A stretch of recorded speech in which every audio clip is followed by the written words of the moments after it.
And he diagnosed and he released strictly on your body language. But the P-tapes he made, say you had a poor self-image, say you had arthritis, rigid thinking, say you had glaucoma, farsighted, procrastinating, nearsighted, impetuous, wanted something like yesterday.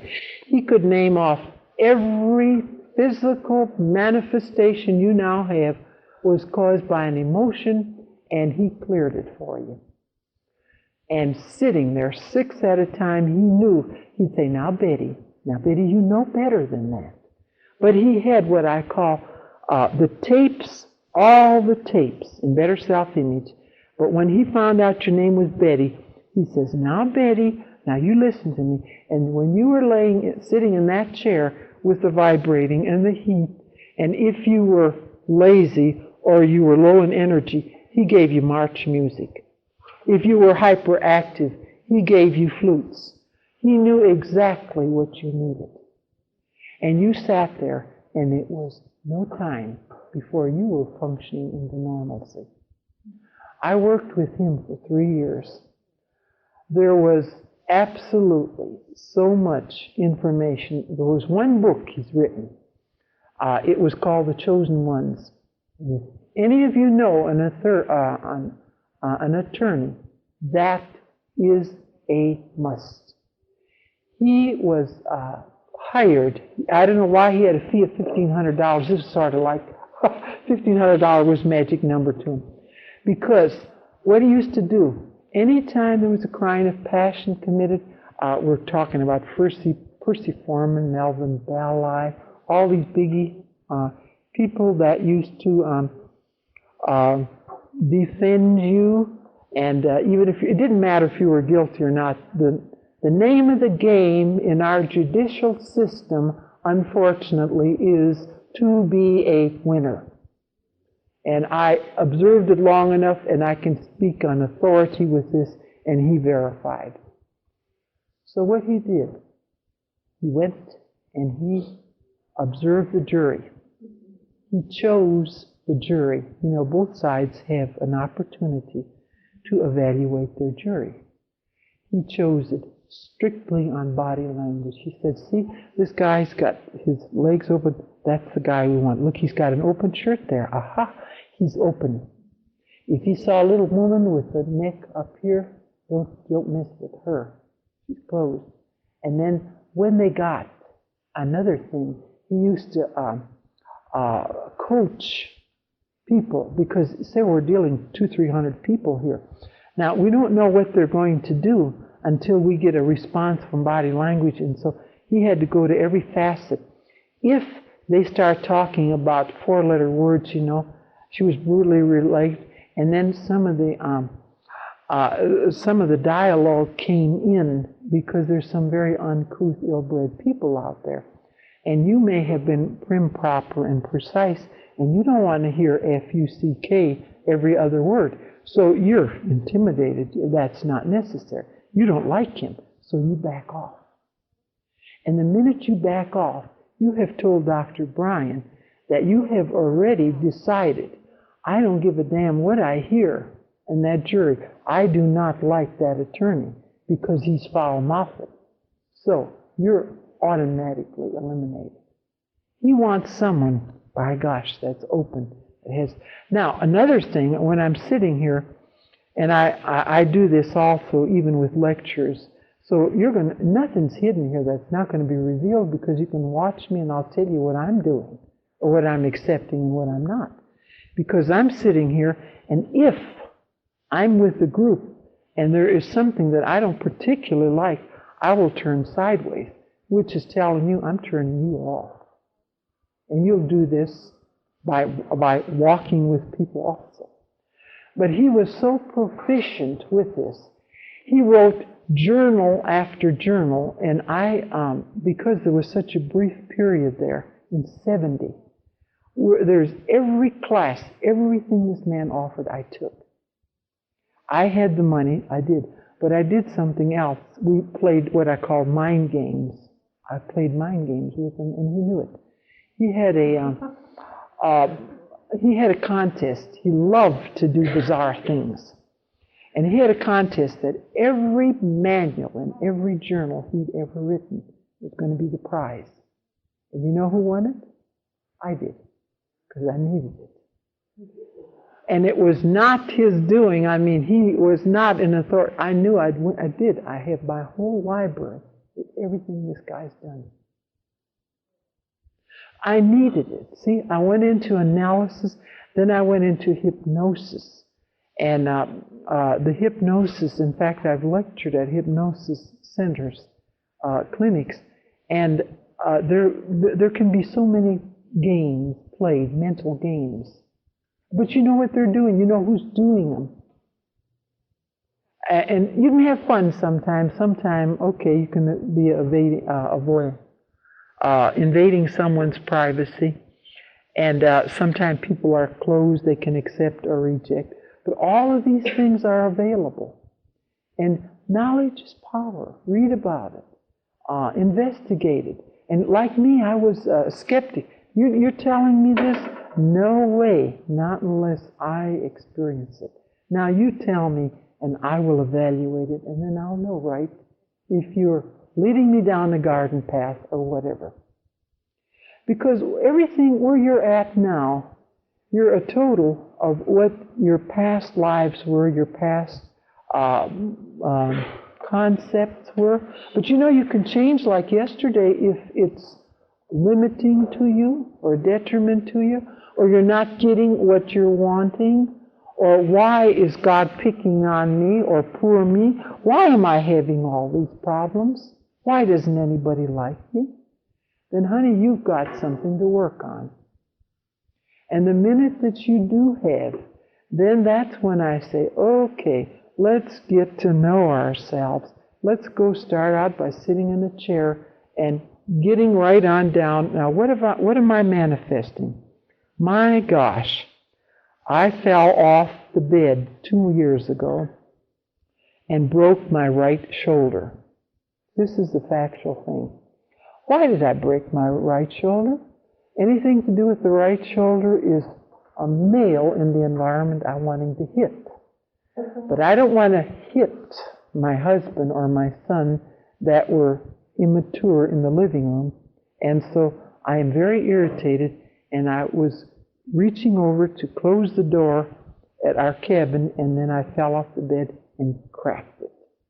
I'm laying on the floor now, and they heard this 180 pounds fall down, and they came rushing in to my aid, and I said, I broke my shoulder. And my son said, well, should we take you to emergency? And I said, just a minute. Okay, and I do not advise you to do this. Please do not do this, because I am my own person. I am my own healer, and I am not in any form or fashion recommending you to do this. What I do was I will close my eyes and I will say, I broke my shoulder. Now what can happen? I can go into the clinic. They're going to x-ray, number one. Number two, they're going to give me a Demerol shot that's going, this entire area is going to be numb. Number three, they can put me in this little sling so I don't have to move this thing about. So this is what diagnosis would be. Okay, so I said, that's all they're going to do. So what I will do now, I will sit in a chair and I will put it in place, and then I will put healing energy to it. That night, I was typing. And so 2 days later, all of a sudden, a woman called and told me that she'd broken her arm 4 or 5 years ago. I said, I just broke my shoulder. Oh, she said, I had calcium deposits. They had to re-break my arm. And she went on and on and on.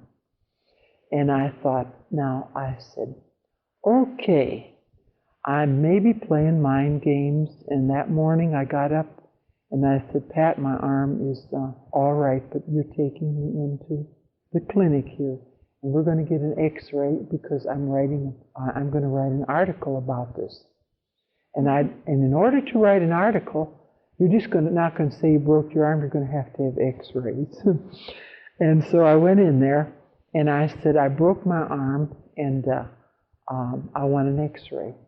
He said, lady, you couldn't break your arm 2 days ago and walk in here. He said, do you not have any pain? I said, well, I've taken care of that. All I want is an x-ray. Well, finally, he manipulates around. He says, I think you're mistaken. Well, to make a long story short, he took an x-ray. It was broken. And yet, when you break something, calcium comes in and is mending. And he said, it's already mended. When did you say? And I said, just a couple of days ago. He said, it looks like 3-4 weeks ago. I said, well, I applied healing energy. I said, now, what would have you recommended? If I had come in here when I broke my arm, what would have you done? He said, I would have taken an x-ray, and then I would have recommended a sling, or I would have given you this thing, and also a prescription to take home when discomfort attends. I said, no, I can't take medication because it flutters me. I don't like it. And that's all he would have done. So I have that on paper. Now, I said, that's all I wanted. Well, he shook his head and left. About a month later, we're in a little rinky-dink town. It's called Alvarado. And I'm in at the Kmart, wheeling a buggy. All of a sudden, this man comes up and pats my shoulder. He said, well, hi there. How's the shoulder? And I looked at him. I didn't recognize him. I said, which shoulder? He said, aren't you the lady that came in and with the broken shoulder? And I said, yes. And he said, no problems, huh? And I said, no. I said, that's behind me. I sort of forgot about that. The next morning he called me. He said, would you come back into the clinic? We would like to talk to you about, we think you have a low threshold of pain. We think. I said, gee, thanks for your consideration. And I said, I'll pass on that one. Now, I really don't recommend this. I recommend if you want verification, you do this. You push a panic button. Did you know that you don't have to be a yoga to stop bleeding. You can stop bleeding immediately. There is a whole chapter in my book on the technique of stopping bleeding because I was bleeding to death. I learned this technique in Silver Mind Control, how to stop bleeding. And that was provided you don't interfere. And when this happened, now remember I'm Jose's secretary. The guy is, every time he comes in, he brings me, well, he was so generous. He was so beautiful. It was absolutely fantastic. I worked with him 2 years. And every minute of the time that I worked with him, I thought, I'm not going to do this. I said, get yourself another girl. And the phone started ringing off the hook. When he left town, he came in for 2 days, then he goes to Lubbock, and then he goes other places. Now I have to service these people. They want to ask questions. They had a psychic experience. They want it in detail. They want attention. And so I said, I can't handle this. I said, the phone rings 24 hours a day. And he smiled and he said, honey, the phone will ring as long as you need to be needed. And I says, run that one by me again. He said, when you need to be needed, people will accommodate you. And I said, well, who needs that? So then I said, don't need to be needed anymore. They will find the perfect place, perfect thing, and no more problems with the phone. I learned so much from this man. It was absolutely fantastic. And then if he gave me a challenge, now remember, I'm a little homemaker, and I didn't want to get out, and I'm sort of low-keyed at that time. You wouldn't know it now, but I really am a sort of an introverted person. One day he came and he sat down and he said, Helen, today you're going to go to Chicago, Illinois, and you're going to open that area. You're going to find a suitable meeting place. You're going to put ads in the paper, and our clinical psychologist, Harry McKnight, is coming. You're going to open the area with him. And I said, you want to know something? It's about time that I just tell you to go back to Mexico. I am not going to go to Detroit. I'm not going to go. He said, you have to go. I came in that night and I told Pat, I said, he has just reached a saturation point. With me, I'm not doing this. And you know what my husband said? He said, you know something? He said, Pat took the class and he said, there's a learning experience for you there. He said, go ahead and use your mind control. He said, you sit in it all the time, use it. You expect others to, why don't you use it? And I said, okay. And now both of them are picking on me. And I thought, okay, I have this information, why not? I sat in my chair. And this is a technique you must use, because you can save a lot of phone calls, lots of good stuff. I sat there and I said, somebody is going to help me.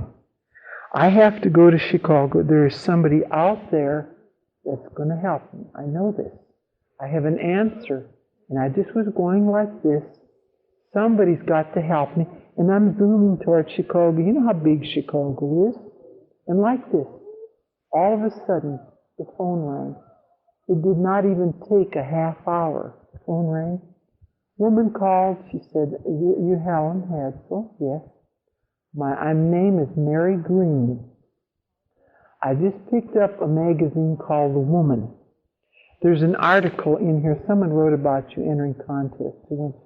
She said, I could care less about contests.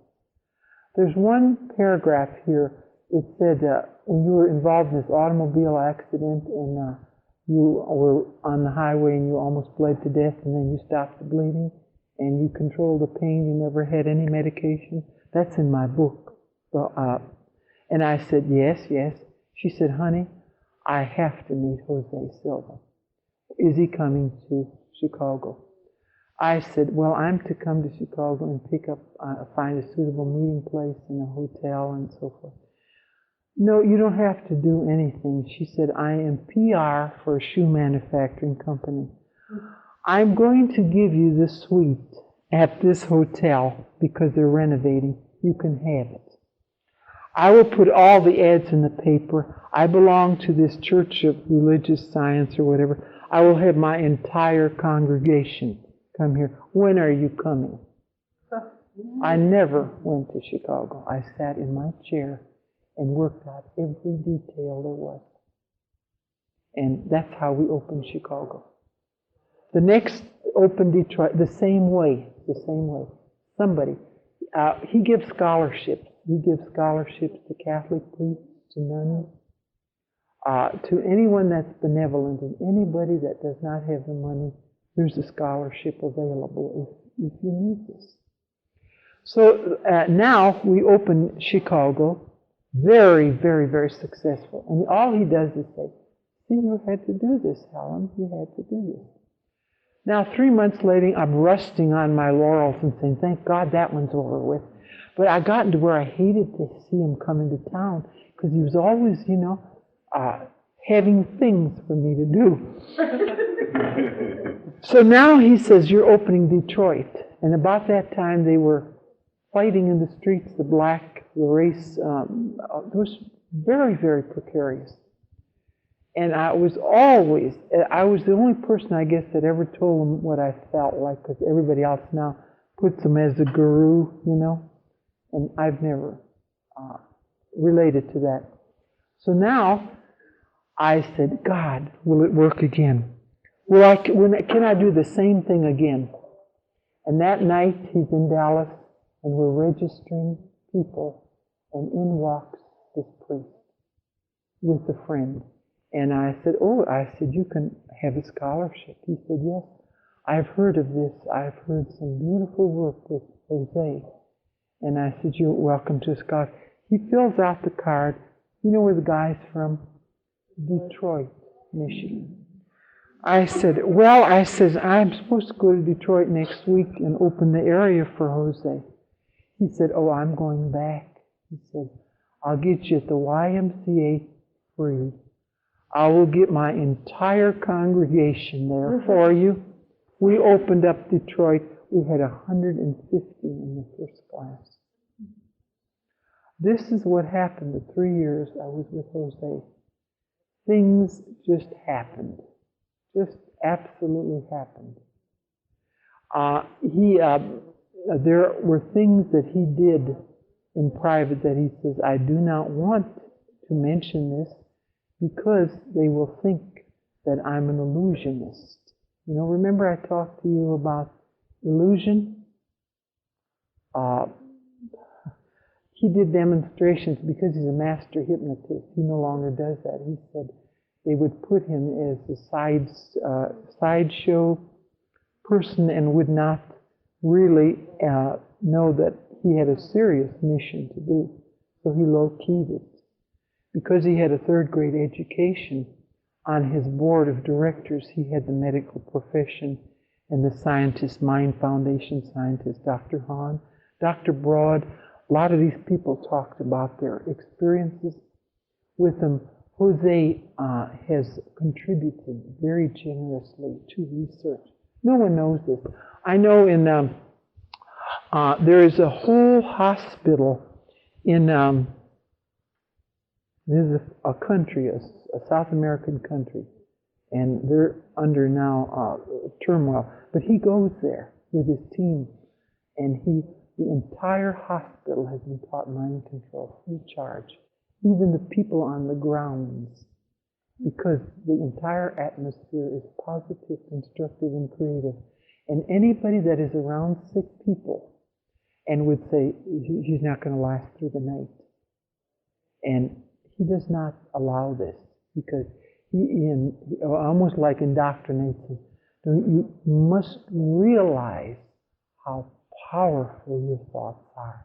You must realize when you're thinking anything negative, telepathically, if it refers to this person is picking it up, then entertains doubts and thinks it's their mind. But you do not know what their destiny is, so don't do this. Always see them functioning back to normalcy. I'm not saying, there are many kinds of healing, you know. The best healing is when someone dies. You can't say this to the lay people. If I get a phone call, I know someone was in agony and had prolonged their life for a long period of time under drugs and artificial means, and she'd say, guess what? So-and-so died, and I said, isn't that marvelous? It is. It's a release. Now, when we detect abnormalities, who was in the class, Darla's class, the other morning when we talked about telepathy? All right, this detecting abnormalities is part of the Jose Silva program. And what he did that it wasn't brought up, and I must bring this up, is when we become benevolent, and when we feel an ache or a discomfort that people have, it's not our duty to give them healing energy unless you want to and you're compelled to. But if you ever do this, become benevolent, then always put on, it may be accepted or rejected by you. Because sometimes you're interfering with their learning experience or the destiny. How dare you play God? How dare you know what is good for them? When we went into that research and say a body was given to us and we scanned the body, and this would happen to us, and all of a sudden this man up there on the mental screen would say, leave me alone. And here he has cancer. And I would say, why do you want to be left alone? I said, you're 42 years old. Your sister called and said for us to put you on the prayer list, the healing list. Why? I'm anxious. I'm serious. Why do you want to be released? And here is what came to me. He said, because I came into this lifetime to marry the girl I'm married. She is not learned independence. And he says, I was with her for the period. My time, my work is through. Leave me alone. I need to die. He said, you are bombarding me with energy and you are holding me back. The minute I heard this, then the girl had called me because we were doing research in my home while we were doing the classes. And she called me and I said, the next morning she says, you know, I had a dream last night. My brother appeared and he pleaded for us to take him off the list of the prayer list. And I said, yes, because this is what we picked up last night. And then he died. You see? Sometimes we interfere when we shouldn't. I know we should be helpful. I know we should be loving and sharing and considerate. But anyway, if you're messing around with somebody else's destiny without asking, then for heaven's sake, you then take on the responsibility. You need to be needed, and then, honey, you have taken on, and you are going to have to, until they release you, you're responsible for them. And you really and truly don't need that. I wish I had time really to go into the healing and the way we do readings. How many of you do readings with numerology, astrology? Yes? Okay. There is a technique here that has been given to us recently. Do any of you do numerology and know what your life path numbers are? Any of you? All foreign to you? Okay. It may be. All right. Let's do this. There's not enough. Interest here for me to get into some what I call heavy duty stuff. What is our time? Okay, let me show you this. Because see, there's only two people right now that are going to. Well, hopefully, you put this on your back burner, and eventually you will be able to read people. Some of you are not going to accept this. This is the reason that I'm going into this area. All right, now, first of all, here, you were born, let's say you were born, for want of something better, let's say 1932. Okay, now, June is January, February, March, April, May, June. It's a 6.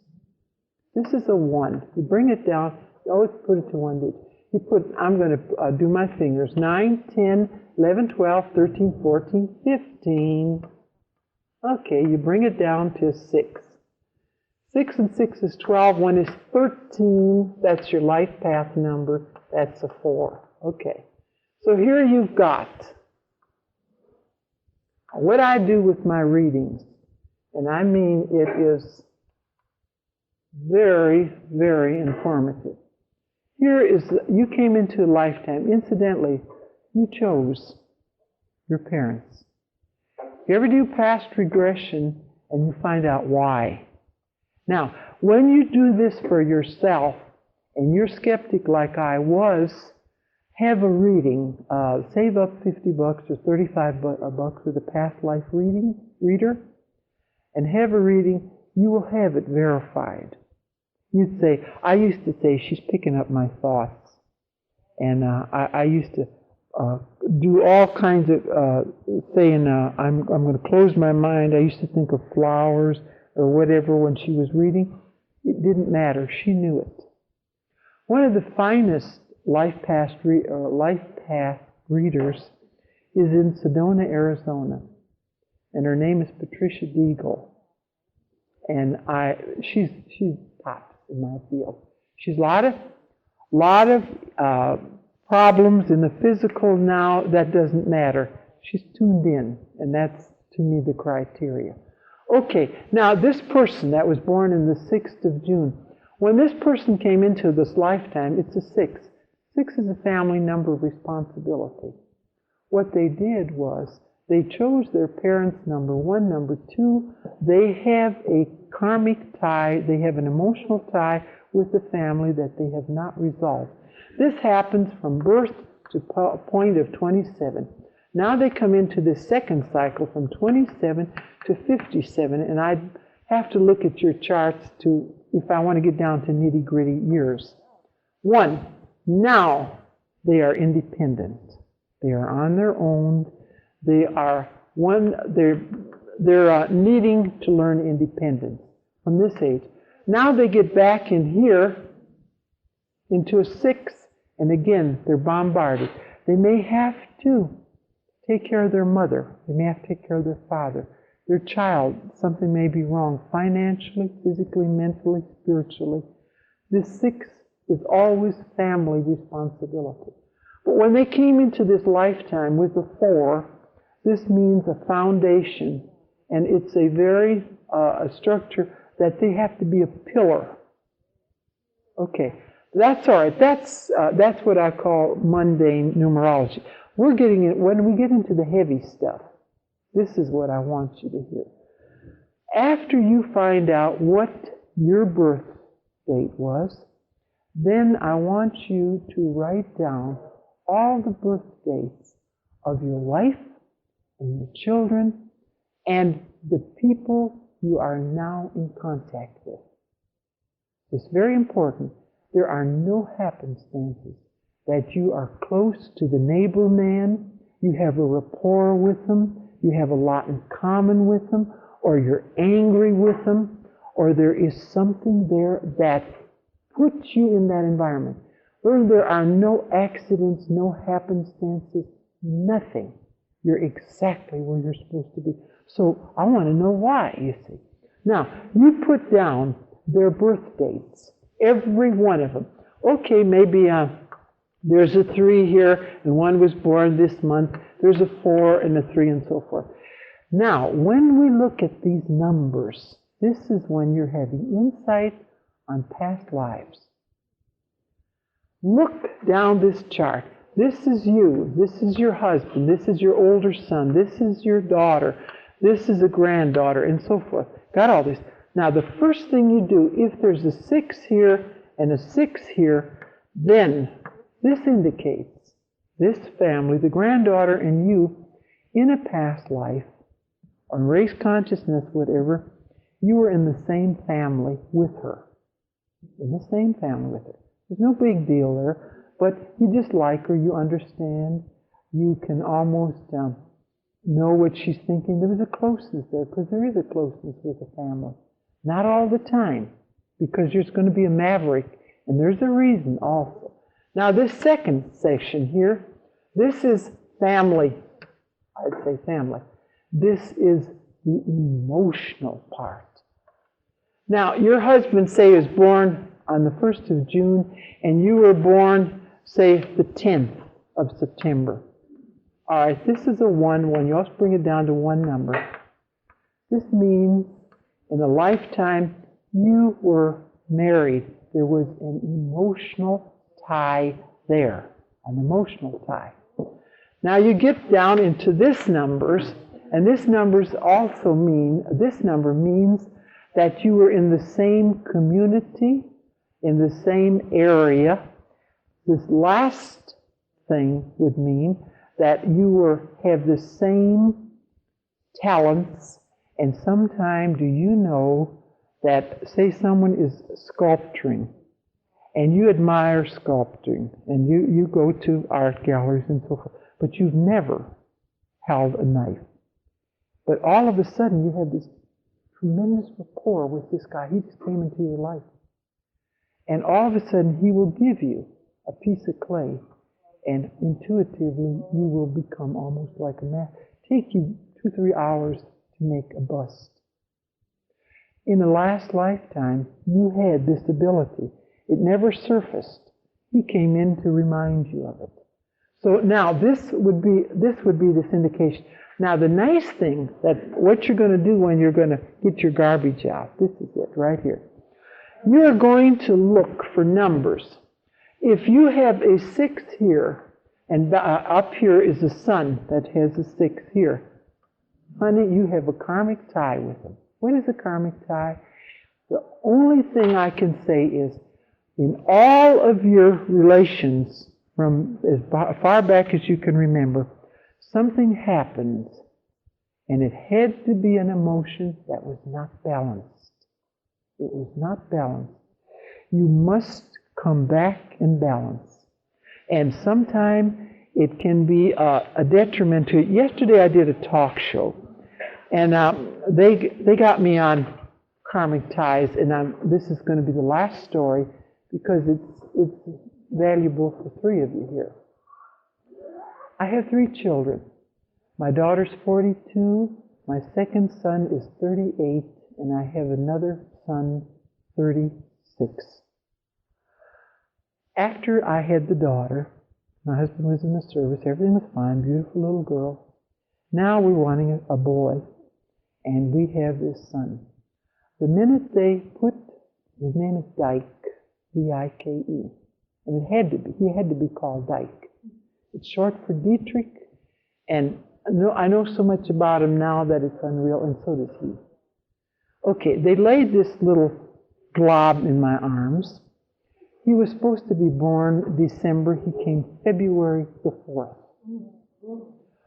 He weighed 13 pounds, and he had been laying so long that he looked like this. He looked like, my descent is German-Russian. And so we tend to be stout and husky. Okay, but he was undoubtedly the homeliest child you've ever seen. Black hair down to here, and big long lashes. They had to cut his nails. And the doctor says, I wonder why he stayed in so long. And now I knew why, The kid. The minute I looked at that kid, I didn't like him. I did not like this kid. I'm looking forward to a boy, We had to go down and take all of these little things that we'd gotten for him and get him for a year's size, because he was a hunk. First thing he did, what'd he do? He had colic. My husband, for 3 months, had to sing Home on the Range every night at the same time. Colic, he did not want to come into this lifetime. He was forced to come in to be with me. I couldn't stand the kid. I didn't want to hurt him, I wasn't cruel to him. I used to sit there. I didn't nurse him, give him the nipple. And he looked up at me, huge brown eyes, piercing brown eyes. And I looked down at him, and I thought, I got to get rid of this. So now I said, what's the matter? I can't tell my husband. I'm supposed to be a good mother. God, I go to church on Sunday. Every week in confessional, I confessed I don't like my kid. And he said, you're tired, And this went on and on. But this continued. And he knows this. He knows this. He avoids me. He goes into his room, and by that time we had another son, and I just thought, this kid hung the moon. I was supposed to have this kid because I was having heart problems, and no more children, the doctor said. And I thought, okay, and I was such a good Catholic, you don't practice birth control. My God, that's a no-no. So my husband had a vasectomy, and 6 months later, I got pregnant, and of course he thought we had to go back and check that it was his, this male ego and all this good stuff. God, I'm a one-man woman here. Let's see, my hand shows it. Hands show this also, So we went through that period. Now, this kid, he is avoiding me. We're very polite. It's a very difficult situation. You say, well, he's a maverick, or he's not one of you. What? And I kept asking, some of these days I'll find out. And one day I did, because I go to a reader about that. I don't go to readers. No, I went to a meeting where this girl's got this crystal ball, and she's looking in it. And all of a sudden, I'm in the second row. She said, She said, you're psychic. She said, I see you on the podium. I see you with money. And oh, she just went on and on and on. And she said, you go home and you get yourself a ball and you're a reader. And she said, you can be up here instead of... That's my first time, and I thought, big deal, you know. Just ignored it. There's a woman behind me, pushes me, and she said, you don't have to buy a ball. I've got a ball. Come by my apartment, I'll loan you my ball. I thought, well, Pat says, why not? I mean, heck, we're fun and games anyway. So she brings this ball out with this black cloth on it and says, okay, take it home. And we get home that night and all the kiddos are around. I put it on the tea table and I said, now hear this, now hear this. Let's come on and see if Mama's got something on the ball. And they all gather around and I saw all these dead people. Ghosts coming up, woo, hearing things, skeletons, and pathetic old decrepit people, and they're coming toward me.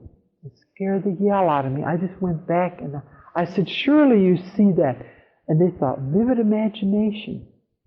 Next morning, promptly called her up, and I said, I got a bad ball here.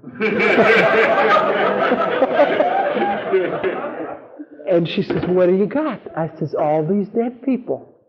She said, oh, honey, she said, where do you live? And I said, this new area. Well, you must be living on top of the cemetery. Checked it out, I was. All right, now, see this naive talk about dumbness. Now, every morning, she says, sit at the ball and get these things. I got these pictures. These people appeared. You know, one morning, this queen appeared, and there was a snake in her head. Scared the fool out of me. And I'm going like this, and I'm back. And I called her every day, and I said, this snake is coming. I'm sitting there, and I said, I look like Mrs. Gotrock. And this snake is coming through my head. She says, honey, that's wisdom that's forthcoming. And I thought, big deal. And made it, this was ridiculous. Remember, I don't buy anything. I want you to make me know it, damn it. So now, one morning I got very brave. Today, I'm going to find out why I don't like that son of mine. This kid's now in school. And I thought, maybe if this is so great, there's going to be an answer. And all of a sudden, there were so many, many experiences with this kid. First of all, a Bible appeared, and it was withered and leather and grease on it, dirty. I opened it up, and it was yellow with age. And this was supposed to be my son, see? And all of a sudden, the Bible opens up, and I thought, I got to read this. And I get into it, and this light just shoots out. And I back off, and I said, what's that? And all of a sudden, it sounded like Moses said, don't judge a book by its cover. And I said, big deal, you know. So I just wrote these things down. But now, that morning, I'm sitting there, and there is this cave. And there's a 12-year-old boy in this cave, and it's me. And I'm hungry, and I'm cold. All of a sudden, this huge horse comes up. There's a Prussian, and they're in a war, and they're really and truly, it's cold and it's dismal. I am in control of this captain. He comes off his horse. I have to feed him, make him some hot tea, some bread, and he's got to rest. Now I'm pulling off his boots, and his legs are so swollen that I'm just really, really having a hell of a time. All of a sudden the boot comes loose, and I fall down in the mud, and there's a puddle of mud, and this boot gets in the mud. And there's fur, the most unusual fur. I'll never forget it. It was an otter. It was brown with white. And this was in the ball, and I'm there, and I'm hurt and cold, the whole thing. And when he saw that I had gotten mud in his boot, he came over and kicked me in the stomach, and I felt something open, and I felt warmth like blood. He'd ruptured something. An utter agony, and I'm bleeding from my mouth. So I crawl over to back of the of the cave, and I died. But before I died, I said, "You SOB, I will hate you from now until out you," and all of the cuss and the violent anger and emotion, and with pain, fear, and emotion, bombarded this guy like he wouldn't know it. And I died in agony. That's what I saw in my ball. Now, I look at that and I thought, God, where is this coming from? If you think I am going to take this hook, line, and sinker, you better be thinking, this one I want verification on. I'm going to have verification on this one because I'm not accepting this at all. It was just too traumatic. And my husband is very understanding, and everything I have, he'll come in at night and he'll say, "What happened today, kid?" And you know, when I was researching, you know, one day I was a butterfly all day long. The most fantastic butterfly. He called me Madam Butterfly for a week until I got over that. But you can be a butterfly. So now, I told him, I said, I must sit down and tell you about Dyke and our experience. I said, I never liked him. He said, well, I sort of gathered that. And I said, this is what I got on the ball today. Well, about that time, Dyke was going to junior college, and he walked in. We never had anything in common. I fed him. I didn't look at him. He also had, as a teenager, he had, what do you call this, horrible acne? He had holes. He was the most repulsive looking kid. He just turned me, you know. There's nothing about this kid I liked. And this went on and on, you see. So now this kid's coming in from school. And my husband, I had just told him what happened. He goes over to my son, gets him by the hand, and kicks him and throws him on the floor. And he says, "That's for kicking Mama." How many lifetimes ago did you say that was, Helen? My son got up off the floor and he says, "What was that all about?"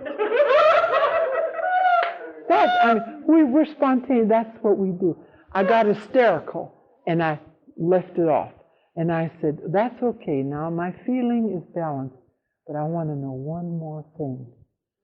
I want to know if this is real." That's when I told you I went and sat in seance rooms for 3 weeks, and I came back. I was invited to go to Prague in Russia. I said, now I'm going to have my verification. When I got into Russia, into Moscow, after seeing all the clinics and things, I wanted time to myself. And we all were going in body to go to a fantastic museum. All the palaces have been converted into museums.